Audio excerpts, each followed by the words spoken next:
রমজান মাসে নিজেদেরকে একটু আরামে রাখার জন্য এবং সুন্দরভাবে ইবাদত বন্দেগী করার জন্য আমরা মহিলারা সব সময় যে কাজগুলো করি, রমজান মাসের আগে কিছু কাজ গুছিয়ে রাখি যেন রোজায় আমাদের একটু কষ্ট কম হয় এবং রমজান মাসে ইফতারিতে নিজের পরিবারকে নিজের হাতে বানানো হোমমেড খাবারগুলো খাওয়ানো যায় এবং স্বাস্থ্যকর বিষয়টা তো অবশ্যই থাকে। আসসালামু আলাইকুম, সবাই কেমন আছেন? আশা করছি সবাই ভালো আছেন।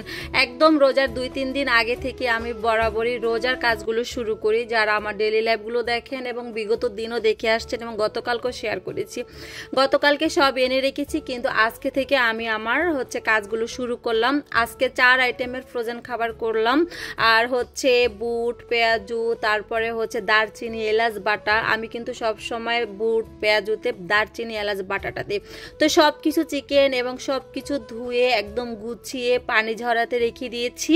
রেখে দিয়ে এবার আমি চলে যাব দুপুরের রান্নাতে। যেহেতু আমি আসলে এই খাবার দাবারগুলো নিয়ে ব্যস্ত থাকবো, ঠিক আমি যেরকম আছি ব্যস্ত, এগুলো সব কিছু করছি নিজের হাতে, আমাকে কিন্তু গুছিয়ে দিচ্ছে আমার হেল্পিং হ্যান্ড আপা। আরেকজন আছে, তিনিও তার মতো করে কাজ করে যাচ্ছেন, কারণ একটা পুরো বাসার পর্দা কিন্তু কম নয়। এখনো পর্যন্ত আমার পর্দা ধোয়াই শেষ হয় নাই।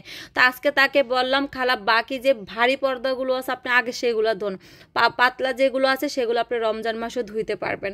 তো এই তো আপা দারচিনি এলাচ বাটতেছে। আপারও আজকে একদিনে পড়ে গেছে দারচিনি এলাচ বাটা, প্লাস একদম বেশি করে আমি 10 দিনের জন্য পেঁয়াজু বাটায় রাখতেছি, ডাল বাটায় রাখতেছি। সবসময় 7 দিনের জন্য রাখি, এবার 10 দিনের জন্য রাখলাম। তো যাই হোক, এই যে দারচিনি এলাচ বাটা। আসলে ফেসবুকে আমরা যারা চালাই বা আমাদের যে আপুরা আছে তারা কিন্তু অনেক সুন্দর সুন্দর টিপস দেয়। এই যে এগুলোকে ছোট ছোট বক্সে করে রেখে দিচ্ছি, তারপরে একটু একটু করে যতটুক লাগে নিয়ে নিব। আগে কিন্তু এগুলো জানতাম না, একটা বক্সে রাখতাম, একসাথে নিতাম আবার রেখে দিতাম। এতে করে কিন্তু বারবার যখন আপনি প্রতিদিনে নামান, এটা কিন্তু ভালো হয় না। তো যাই হোক, আমার একটা স্পেশাল আপুর জন্য আমি আজকে পুরো ডিটেলসে বারবিকিউ রেসিপিটা দিচ্ছি। প্রথমে আমি কিন্তু দিয়ে দিয়েছিলাম টক দই, তারপরে আদা রসুন বাটা, তারপরে দিয়েছিলাম আমি সরিষা বাটা, লাল মরিচের গুঁড়ো, তারপরে কাবাব মশলা, তারপরে স্পেশাল একটা মশলা, তারপরে soya sauce, tomato sauce, oyster sauce, barbecue মশলা, ফিশ সস, আরও যেন কি কি সস। আমি এই জন্য সব সসের নাম ভুলে যাব দেখে সব সসগুলো সামনে এনে রেখে দিয়েছি। ঠিক আছে, তো যাই হোক, এইগুলো আবার 2 চামচ চিনিও দিব, কারণ চিনিটা দিলে একটা ব্যালেন্স আসবে, কারণ এখানে সব কিছু কিন্তু ঝাঁঝালো, যেহেতু সরিষা দেওয়া হয়েছে, তারপরে বারবিকিউর মশলাটা ইউজ করা হয়েছে, বারবিকিউ সসটা ইউজ করা হয়েছে, আবার সরিষা বাটাটা, সরিষার তেল, সব কিছু মিলিয়ে বারবিকিউ কিন্তু একটা ঝাঁঝালো বিষয় থাকে। এই জন্য আমি এখানে পুরো মশলার ডিটেলস রেসিপিটা আমি আমার একটা প্রিয় আপুর জন্য সুন্দর মতো দেখিয়ে দিলাম। আপু অবশ্যই উপকৃত হবে। তো যাই হোক, এখানে আমি সবগুলো চিকেন নিয়ে নিলাম। এখানে আমার 3টা মুরগি, না সরি 12 পিস, তো 6টা মুরগি আলে ফেলছি। তো এগুলো আমি একসাথে সব সুন্দর মতো মাখিয়ে তারপরে 3টা বক্সে রেখে দিব। ঠিক আছে, আমরা মানুষ 4 জন, 4 পিস করে করে রেখে দিচ্ছি।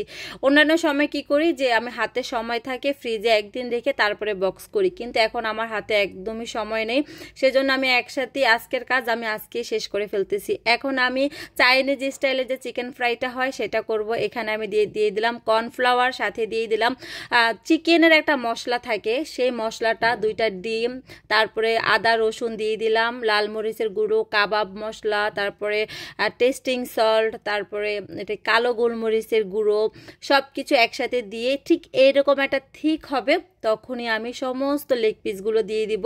এরপরে ভালো মতো মাখিয়ে এগুলোকেও আমি একসাথে বক্স করে রেখে দিব।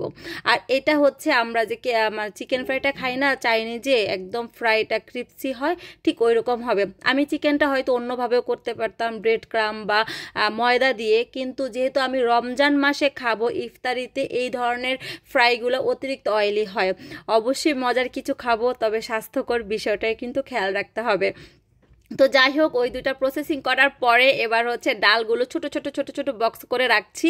আসলে প্রতিদিন যদি ডালের ডিব্বাটা বের করি, এতে করে কিন্তু কয়েকদিন পরে ডালটা দেখবেন ছেড়ে ছেড়ে যায়, এই জন্য আমি আলাদা করে রাখছি। এটা হলো চিকেন স্ট্রিপস, আর এই স্ট্রিপসের রেসিপিটা অনেকবার দেখিয়েছি, এটা আসলে সবাই পারেন, আমি এটা করলাম না। এটা হলো চিকেন পপকর্ন। তো একদিনে চিকেনের 4টা আইটেম করলাম। আর এই তো আমার বুটগুলো হয়ে গেল বক্সে রেখে দিলাম।